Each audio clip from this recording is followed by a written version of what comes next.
প্রকৃতিজাত প্রক্রিয়া এবং তাদের দ্বারা সৃষ্ট ভূমিরূপ। কি পাচ্ছি? নদী অথবা বায়ুর ক্ষয়কার্যের ফলে সৃষ্ট তিনটি ভূমিরূপ। বালিয়াড়ি কাকে বলে? বিভিন্ন প্রকার বালিয়াড়ি শ্রেণী বিভাগ।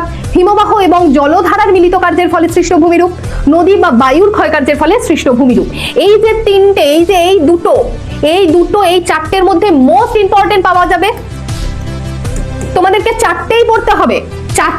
আমার সাজেশন থেকে আবার কেউ সাজেশন বানিও না, চারটেই পড়তে হবে। চারটের মধ্যে থেকে নদী বা বায়ুর ক্ষয়কার্যটা very very important, double star. এবং তারপর হচ্ছে নদী বায়ুর মিলিত কার্যের ফলে গঠিত ভূমিরূপ। বালিয়াড়ি কাকে বলে? খুব ইম্পর্টেন্ট, 3 নম্বরেও এটা আসতে পারে, তবে 5 নম্বরে আসার চান্স আছে। হিমবাহ বা জলধারা মিলিত কার্যের ফলে গঠিত ভূমিরূপ। মণ্ডলের উষ্ণতার তারতম্যের কারণ কি? ওজোন গ্যাস কি? ওজোন গ্যাস কিভাবে উৎপত্তি হয় এবং কিভাবে ধ্বংস হয় এর গুরুত্ব আলোচনা করো। বায়ুর উষ্ণ হওয়ার পদ্ধতিগুলি কি কি? বৃষ্টিপাত কাকে বলে? বিভিন্ন প্রকার বৃষ্টিপাতগুলি সম্পর্কে আলোচনা করো। বিশ্ব উষ্ণায়ন বলতে কি বোঝো? পৃথিবীব্যাপী বিশ্ব উষ্ণায়নের গুরুত্বপূর্ণ প্রভাব কি? বায়ুমণ্ডলের চাপের তারতম্যের কারণ কি? ভূমধ্যসাগরীয় জলবায়ুর প্রধান বৈশিষ্ট্যগুলি কি কি? মৌসুমী বায়ু কি? মৌসুমী বায়ুর উৎপত্তির কারণ কি কি? মৌসুমী বায়ুর সাথে জেট বায়ুর পার্থক্য খুব ইম্পর্টেন্ট। ক্রান্তীয় এবং নাতিশীতোষ্ণ ঘূর্ণপাতের পার্থক্য লেখ। বায়ুমণ্ডলে দুটো পড়লেই আমাদের হবে।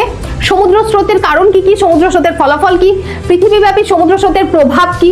জোয়ার ভাটার প্রভাব আলোচনা করো। প্রাকৃতিক ভূগোল। প্রাকৃতিক ভূগোলে কি কি পাচ্ছি না? ভারতের পূর্ব এবং পশ্চিম উপকূলের পার্থক্য, দৈর্ঘ্য বা প্রস্থ বরাবর হিমালয় শ্রেণীবিভাগ করো, একটি ভাগের সংক্ষিপ্ত বর্ণনা। ভূপ্রাকৃতিক বৈচিত্র্য অনুসারে ভারতকে কয় ভাগে ভাগ করা যায়? কি কি? জলসম্পদ। উত্তর ভারত এবং দক্ষিণ ভারতের নদ নদীর তুলনামূলক আলোচনা।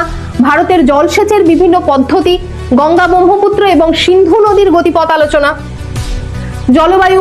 ভারতের জলবায়ুর বৈচিত্র্যের তারতম্যের কারণ কি? জলবায়ু নিয়ন্ত্রণের প্রধান কারণগুলি কি? ভারতের জলবায়ুতে মৌসুমী বায়ুর প্রভাব এবং বৈশিষ্ট্য আলোচনা করো। ভারতের জলবায়ুর বৈশিষ্ট্য আলোচনা করো। স্বাভাবিক উদ্ভিদ। ভারতের স্বাভাবিক উদ্ভিদকে কয়েকটি ভাগে ভাগ করা হয় এবং কি কি? অরণ্য সংরক্ষণের উপায় কি কি? প্রয়োজনীয়তা কি কি?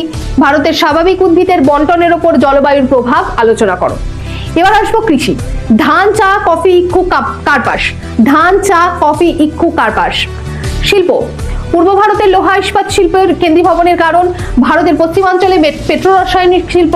ইঞ্জিনিয়ারিং শিল্প বলতে কি বোঝো? ইঞ্জিনিয়ারিং শিল্প গড়ে ওঠার কারণ। পশ্চিম ভারতে কার্পাস বয়ন শিল্প। সমস্ত কোশ্চেন, এই সব কোশ্চেন কিন্তু খুব ইম্পর্টেন্ট।